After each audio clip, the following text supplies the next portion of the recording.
Hello. I haven't done a video in a good minute, so I thought I'd do one. I just got a package today. It is the Rode Videomic Pro, and it is with the Rycott suspension. Well, it's not in the box, so I can't really show you guys what it is. So let me get that real quick. This is the Rode Videomic Pro. It's a newer version. The main difference about it is the suspension thingy. That sounds totally professional, suspension thingy. Basically, what the difference is between this version and the previous version is the older version had a suspension mount which was just rubber bands in it, and it did a pretty good job, to my knowledge, for stabilizing, keeping it steady, so you won't hear these kind of like shakes too much in it. Over time, the rubber bands would get kind of worn down, especially for users who keep using it in like run and gun situations, or you throw it in bags. Over time, the rubber bands would break, and you have to get all these new ones. So an older version of the mic, which is just a Rode Videomic normal, like the old version, considerably longer, wasn't as sensitive, did not have internal power, which is what the Pro version has. You could just put a 9-volt battery in and increase the gain in it in here instead of in the camera, so you can get a cleaner audio. So they wanted that suspension on this mic, and it was done. This thing came in at about $250 something, I think, about just about $260. Right now it's being sold on like B&H Photo Video and like Adorama, some other places. It's about 30, I think it's like 20 or 30 more than the normal Rode Videomic Pro. So my opinion, I don't know if it's actually worth that price difference just for the suspension. In the long run, it probably is. So if you want to pick that up for a little bit more, why not? If not, the previous version still sells for about $230 retail. You can probably get it somewhere else, like used ones on Amazon or used ones on eBay for cheaper. That's up to you. I've actually never used a Rode Videomic before. I have heard many great things about it.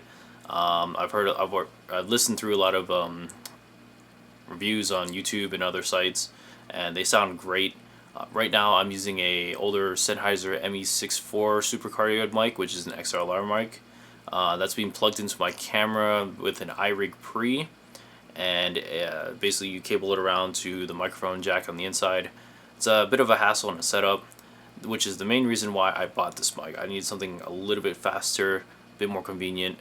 After listening between the sound tests on this one and the current one I have, this one definitely is very, it's not quite as sensitive as the other mic, because right now I have the ME-64 on my camera at the moment, and hear all that?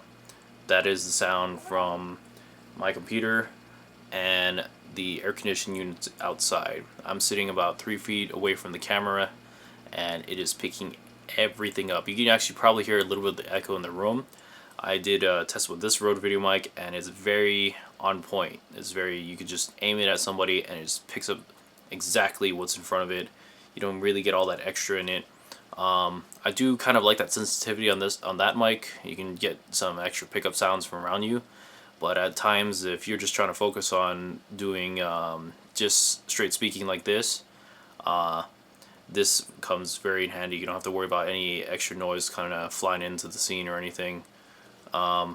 Actually, I'll get my GoPro really quick to show you what my setup looks like, to give you guys a little bit of a better understanding on why I'd like something more compact. So I got my GoPro running right here. It's the Hero 3. Just to show you guys. Well, what? So running out of power, I gotta do this real quick. So just show you guys, this is my monitor. Let me get my phone right here. Did my GoPro die? No. So this is my monitor right here. It's actually for my Phantom, and it connects well to my camera, so I'm like, why not? I don't have monitoring. I'm currently using a T2i right now. Still a great camera. I believe it's a great camera. Not as feature heavy as the other ones. My lens is actually kind of what makes it look really good right now. It's a Sigma 17 to 50 f2.8, which is really nice. Anyways, here's the microphone, the ME-64. It's plugged in right now to my camera through XLR cable all the way down to this iRig Pre, which gives it acts as a preamp for it. Does a very nice job at powering it, and then that cables back up to this little splitter thing, because the iRig Pre is actually meant for like using on iDevices or your phone in general. So it splits the cables between the microphone and the headset, which is the headset, or the listening would be green and the microphone would be pink. And I did not have a microphone mount, so I did have to build one out of scratch. Cost me about I think it was about 12 bucks. It's all parts from like Home Depot and stuff. I don't remember exactly where I remember seeing this build. I want to say it was from the Frugal Filmmaker on YouTube. I could be wrong, but if you just look up DIY shotgun mounts to DSLR, you can probably find something similar like this very easily. So, what I'm going to do now is a quick comparison to what the... oh, there it is. What this sounds like, which is the 6.4, and what this sounds like. So, I'm going to shut up for a little bit just to see how much sound you can hear in the background.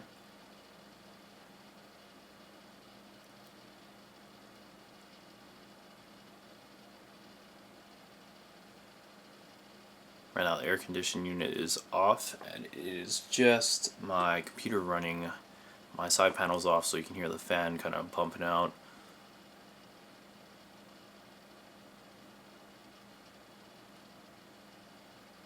Alright, I'm going to put on the Rode Videomic, and we'll see what that sounds like. Well, I'll give you guys what that sounds like on that. Alright, right now I am on the Rode Videomic Pro. Is on my camera plugged in. It is a plus 20 dB. When I first took a listen to it, it's definitely not as sensitive as the ME-64, which I said earlier, and I quite like it. It's very directional. You can just hear straight my voice. You don't have to hear the background sound anymore. I don't think it picked up too much of any of the background noise. Right now it's actually really quiet because the AC is off. But I'm going to shut up and take a quick listen as well. I want headphones.